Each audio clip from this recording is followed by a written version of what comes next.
Hey there. When I got home after my last 7-point Highlander weekly, I knew I wanted to rebuild my deck.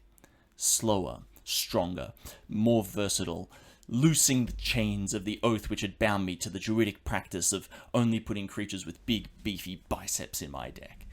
I pored over my collection, assembling an array of cards with which I could craft the deck called Rihanna Midrange. At 3 in the morning, I'd done it. A deck full of only the most efficient interaction, threats, and card draw, with a package of insane bombs and undercosted reanimation to cheat them into play. This deck...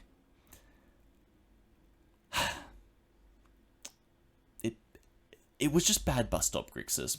Like, it was the same deck, but I'd cut some of the bits to fit in this Reanimator package. I hadn't actually made Reanimator better, I just put its most powerful cards into an already more powerful deck. I paused, considered. Many people worked hard to refine this list into the powerful machine that it is. Each piece meticulously selected to complement the whole, united under a banner of efficiency and helmed by mastery of a complex competitive environment. Is it right for me to interfere? To ruin that beautiful unity in the name of a turn 2 Atraxa? I mean... Even as I went to bed, I knew I'd need to rebuild it in the morning. I woke up, disassembled the double-sleeved pile, and went completely back to the drawing board. This time, I preserved the structure from the all-in version of Reanimator. Specifically, I limited the size of the interaction suite to make sure I would have room, since that's the part of the deck that is the least necessary once I've stuck a huge bomb. I specifically focused on the elements of Grixis midrange that I thought would improve my Reanimator deck the most. A deep suite of individually powerful threats, as well as powerful card draw and selection. The most obvious inclusions were Psychic Frog and Emperor of Bones, both of which can facilitate a Reanimator strategy, or just win the game on their own, followed by Grief and Fury, for a modern flavour. Cutting Shallowgrave also gave me an 8th point to work with, and while I would like a Ragavan to accelerate out my Reanimator strategy, I own Tamio, and her individual power is pretty hard to ignore. I also cut Mystical Tutor, since it's pretty weak in a mid-range draw, in favour of testing out Dig Through Time at 1.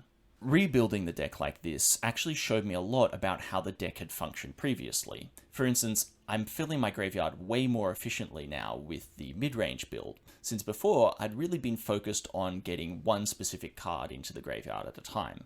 It's making me reconsider effects like Snapcaster Mage, which I'd been skeptical of previously since my bin was often pretty sparse. I'm also paying way more life to my mana base now, even though I'm down a colour, since the improvement to individual card quality means I just get more out of spending my mana on stuff.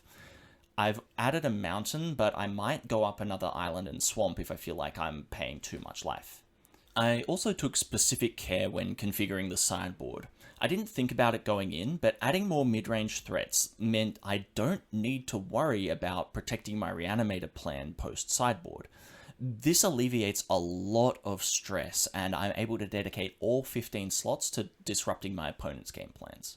I started with the classic Red Blasts plus Blue Blasts as the most efficient disruption around, followed by some stock suites of Graveyard Hate and Artifact Hate, with specifically the Artifact Hate serving double duty against go-wide aggro decks. I rounded it out with some tech against Wheels and other blue-based decks which might get the advantage over the long game. In terms of how I've changed the deck structure, I've increased the threat density and 2-for-1s, while reducing the density of combo pieces. This should improve the deck's general resilience to interaction, as well as its ability to recover after being disrupted. In exchange, the combo will be slower and less consistent. I'm hoping that the increased resilience will improve my matchups against hand attack and counter magic, while I can make up for slower combos with cheaper, more efficient threats. There's only one way to be sure, so let's go jam. You know, there are probably bigger reality checks than changing a deck to improve a matchup and getting paired against a strong player in round 1 and having your ass put straight back in the dirt. Never want to find out what they are? was an unmitigated disaster. I didn't even win a game until round 3, and I posted what I hope, but let's be real, I don't expect, is the worst result that I ever have, going 0-4 in matches and 2-8 in games.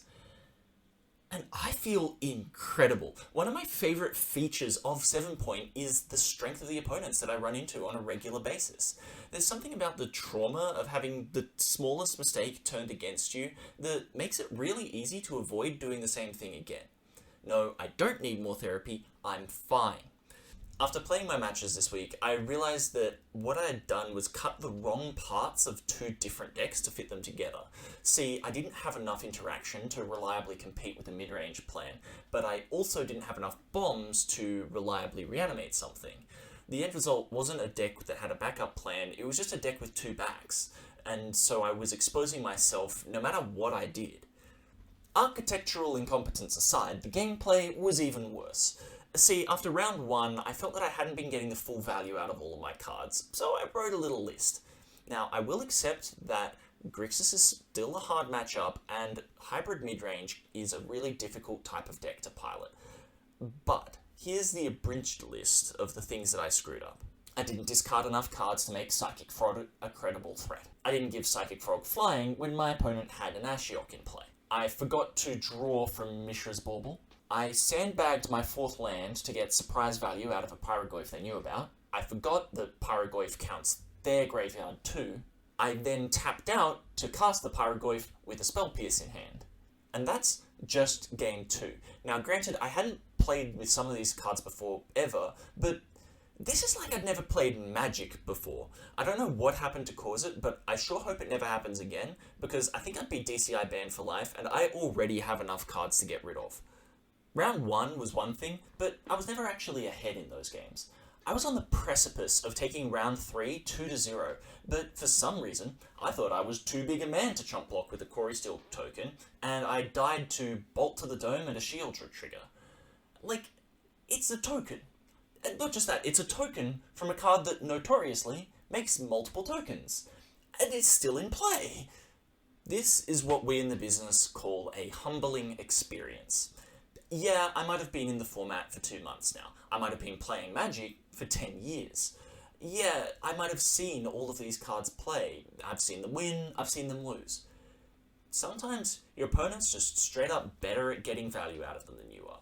Better at using them, better at getting every little advantage that they can. I'm sure if I'd written down everything that happened last night, I could give you a long list of all the ways that I'd messed up. But I don't think that'd be helpful for either of us. What matters is what we do with it. And let me tell you, I am motivated.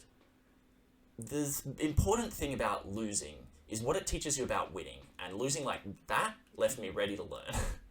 That brings me to the end of the show, but I'll be back next week with a comprehensive look at what went wrong in deck building and hopefully a record, match, criminal or otherwise, that helps me forget about what happened this time. Until then, good luck, have fun, and may the best wizard win.